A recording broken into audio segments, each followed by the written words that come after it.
میں جو بیوی برتن دھوتی ہے وہ ہمارے ساتھ بیٹھ کے روٹی نہیں کھا سکتی، اس کو یہ اجازت نہیں ہوتی۔ ہمارا جو مزدور ہوتا ہے نا، ایک صاحب کہنے لگے یہ بچہ میرے پاس کام کرتا ہے، اس کے ابا جی بھی کرتے تھے، تو میں نے کہا اس کا مطلب یہ ہے کہ تم نے آگے نہیں بڑھنے دیا،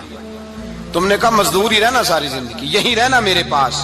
آگے نہ بڑھنا۔ میرے مصطفیٰ کریم سید عالم صلی اللہ علیہ وسلم کے پاس جو لوگ کام کرتے تھے، محنت کرتے تھے، مشقت کرتے تھے، ہمارا ملازم ڈرتا ہے، کامتا ہے، وہ بات کرتا ہے تو صاحب جی کہتے کہتے زبان تھکتی ہے، 100 دفعہ موڈ کو دیکھتا ہے، گالیاں کھاتا ہے بیچارہ، اس کی عزت نفس کو اچھالا جاتا ہے، اس کو رسوا کیا جاتا ہے، اور وہ بیچارہ رات کو رضائی میں منہ دے کے روتا ہے کہ یار میرے نصیب صرف اس لیے کمزور ہیں کہ میں غریب کے گھر میں پیدا ہوا ہوں۔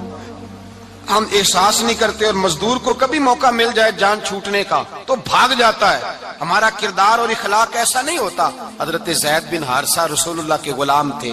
نبی پاک کے گھر میں جھاڑو دیتے تھے، برتن مانجتے تھے۔ یہ بچپن میں اپنے قبیلے سے گم ہو گئے تھے، کسی نے اغوا کر کے لا کر کے بیچ دیا تھا، گم ہو گئے تھے، حضور کی بارگاہ عالی مرتبت میں لائے گئے۔ حضرت زید بن حارثہ سارا دن کام کاج کرتے، کوئی آدمی آیا ان کے علاقے کا، مکہ مکرمہ، ان کو پہچان کر واپس گیا ان کے قبیلے میں، اور جا کے بتلایا کہ تمہارا بیٹا تو محمد ابن عبداللہ صلی اللہ علیہ وسلم کے پاس، اس وقت حضور نے بھی اعلان نبوت نہیں فرمایا تھا، ان کے والد حارثہ چچا لینے آئے، اور نبی پاک کے پاس آئے تو 2 تھیلیاں اشرفیوں کی بھر کے لائے۔ کہنے لگے حضور یہ پیسے لے لیں، 2 تھیلیوں میں پیسے ڈالیں، دینار ہے درہم ہے، حضور لے لیں، ہمارا بیٹا دے دیں۔ نبی پاک صلی اللہ علیہ وسلم نے فرمایا تمہیں غلطی لگ گئی ہے، پیسے پیچھے ہٹاؤ، میں زید کو بلاتا ہوں، میں زید کو، ادھر دیکھیے گا، میں زید کو، میں اسے بلاتا ہوں، اگر وہ جانا چاہے تمہارے ساتھ تو مجھے اعتراض نہیں لے جانا۔ چچا اور باپ کہنے لگے آپ عجیب بات کرتے ہیں، وہ غلامی چھوڑ کے نہیں جائے گا، آپ عجیب بات کرتے ہیں، وہ مزدوری چھوڑ کے بادشاہی اختیار نہیں کرے گا، ہم کھاتے پیتے لوگ ہیں، اس کی ماں ترس گئی ہے، اس کو ملنے کو بہنیں روتی ہیں، وہ جائے گا نہیں۔ میرے حبیب نے فرمایا تم نے ابھی یہ ذائقہ چکھا نہیں، تمہیں اس کا پتہ نہیں،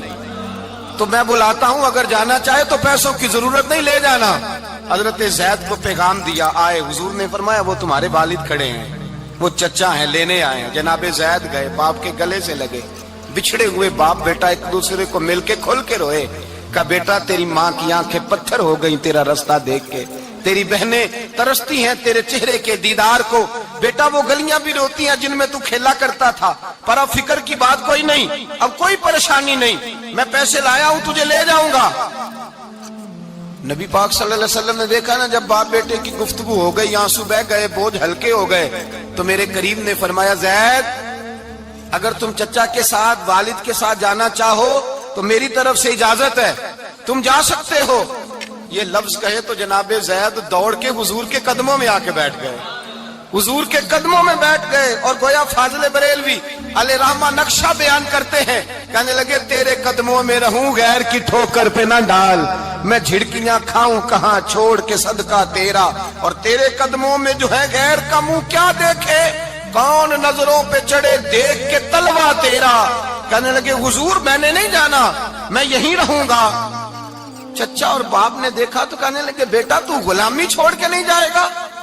تو ملازمت چھوڑ کے بادشاہی میں نہیں جائے گا۔ تو آپ کے والد کو آپ فرمانے لگے ابا جی ذرا 2 گھڑیاں یہاں رہ کے تو دیکھیں، یہاں 2 گھڑیاں رہ کے تو دیکھیں۔ فرمایا یہاں ملازموں کا وہ اعزاز ہے جو شہزادوں کا ہوا کرتا ہے، یہاں خادموں کی وہ عزت ہے، اور پتہ پھر ان کو مقام کیا ملا، یہ واحد شعبیاں جن کا نام اللہ نے قرآن پاک میں بیان فرمایا ہے، نام اللہ نے قرآن مجید میں بیان فرمایا۔ حضور کا اپنے غلاموں کے ساتھ جو تعلق تھا، اپنے ملازموں کے ساتھ جو رشتہ تھا،